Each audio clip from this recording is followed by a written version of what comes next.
مطهره کې د دې څه اصل او څه حقیقت نشته.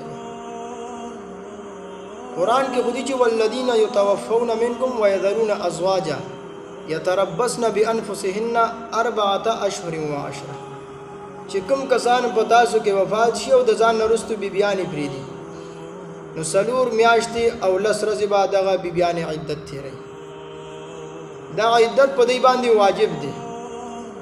په دغه ایامو کې به زیب او زینت داسې نه اختیاروي چې خلکو دې طرف ته کشش او میلان وشي. مهندي به نه لګوي، خوشبو به نه لګوي، بغیر د اشد ضرورت نه او د عذر نه کور نه بهر نه وځي. د دې نه علاوه چې څوک وفات شي په هغه باندې د 3 ورځې د غم اجازت ته واجب نه دی. په زنانه باندې عدت واجب دی. عام ستا په اصول پرو آبا او اجداد کې څوک وفات شو، لاندې په اولاد کې څوک وفات شو، څوک رشتہ دار وفات شو، نو په هغه باندې د 3 ورځو غم اجازت ته واجب نه دی. او د 3 ورځو نه بعد بیا غم سوګ او ماتم داسې څه نشته.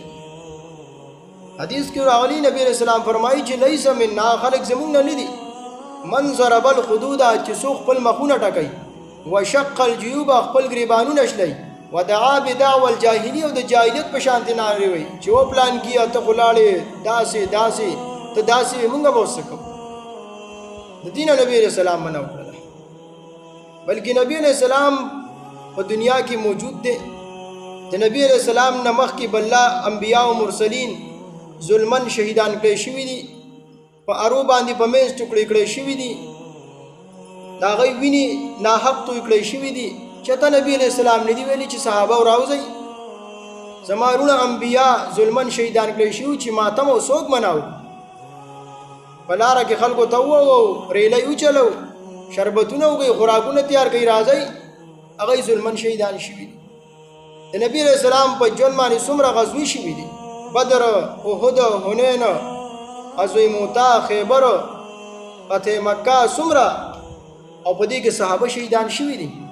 بلکې د نبی رسول الله تر حضرت حمزه رضی الله په احد کې شهید شوی دی، دا هغه مسلک لې شوی دا غوګونه پوزه اندامونه دې کټ کړی شوی دي، ډېر په درد سره وجل شوی. نبی رسول الله چته نه ویل چې صحابه راوځي زما تر شهید شوی چې ماتم جعفر تیار په غزوه موتا کې هغه دواړه لاسونه کټ کړی شوی دي.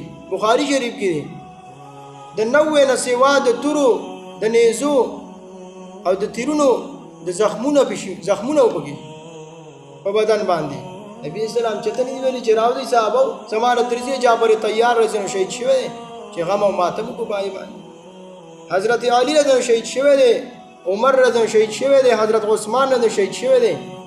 حضرت علی رضی الله عنه په شهادت باندې خو چته امام حسن او امام حسین رضی الله عنهما دا نه دی ویلي چې خلکو راوځي زمون پلار شهید شو چې غم او ماتم مناو سوګو تعزیه او خلک راجمه ګراله.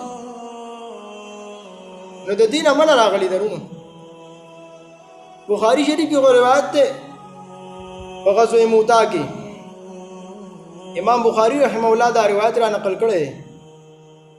غزوه موتا کې اول امیر د مسلمانانو د لخر چې دی نو زید ابن حارثه رضی الله عنه نبی اسلام چې کله دې شهید کړی شو چری نو بیا بستا سمسر جعفر تیار رضی الله عنه بیا هغه نه بعد عبد الله ابن رواحه رضی الله عنه. نو دمانی دغه شهادت نمخ کې چې کله دې په خپل مقام باندې دغه جنگ تلانه دلن په دمانی بیماری را چې دې پای کې بیهوش شو.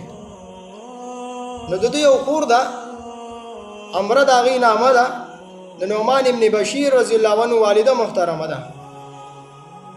اخور چې ولیدل چې دې بیهوشه دی چې څه حادثه به راغله هغې دا خیال وکړو نغی په دمانی ماتم وکړو واجبلا وا کذا و کذا د بخاری شریف الفاظ دي او غرا او ته خدا سی وي ته خدا سی وي د محاسن او خوبي بیانول چې کله دې په هوش کې رااله نه خورته وي چې خوري ما قلته دا تاسو وي چې کلم تا زما محاسن او خوبي بیانولې نیو فرشتہ زما مخه تراله او ما ته وی چې آیا استاد اخور سوي نو آیا تا کې دادا کارونه شته ته داسې کني. بعض روایت کې دي چې هغه څنګه دا ملائکه څنګه د اوس پنی او ګروزو یو فلک او یو سټکو او ما ته وی چې آیا ته داسې څنګه چې دا وای.